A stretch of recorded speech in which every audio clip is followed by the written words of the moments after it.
เจริญพรญาติโยมพบกับยาคูบ้านนอกสินเคยเนาะญาติโยมมื้อนี้ญาสิถ่ายคลิปวิดีโอให้ญาติโยมได้เบิ่งบรรยากาศยามเช้าในการทำบุญในระยะเข้าพรรษาในช่วงนี้ญาติโยมก็ใส่บาตรตักบาตรทำบุญตลอดทุกๆเสาร์เนาะเพราะว่าพ่อแม่ครูบาอาจารย์เพิ่นก็ขึ้นไปบิณฑบาตโปรดญาติโยมในทุกๆเสาร์ญาติโยมเป็นแนวเลยนั้นบรรยากาศยามเช้าอับชมคลิปนำกันเลยเนาะญาติโยมเจริญพร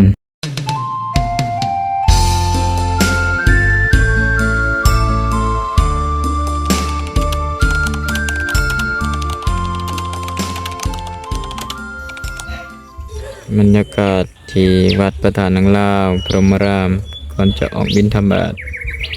ในตอนเช้าของทุกๆมื้อเนาะญาติโยม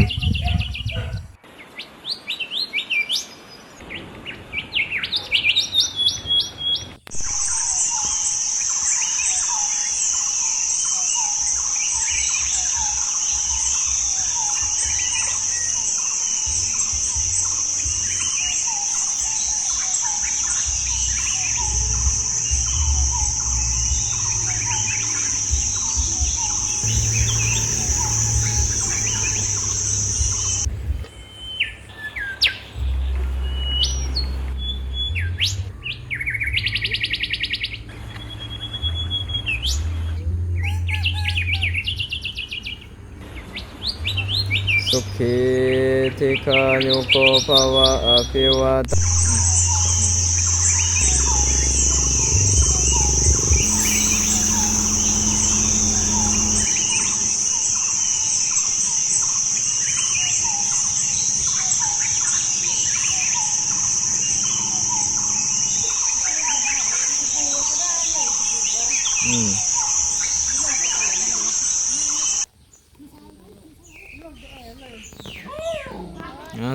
ทุญาสุขีทิคายุโกภวะอภิวาทนาสิริสานิจังวุฒาปัญจายโนจัตตารโอธัมมายุวันโนสุขังภาลังไม่ออกน้อยกับผูกปากงาน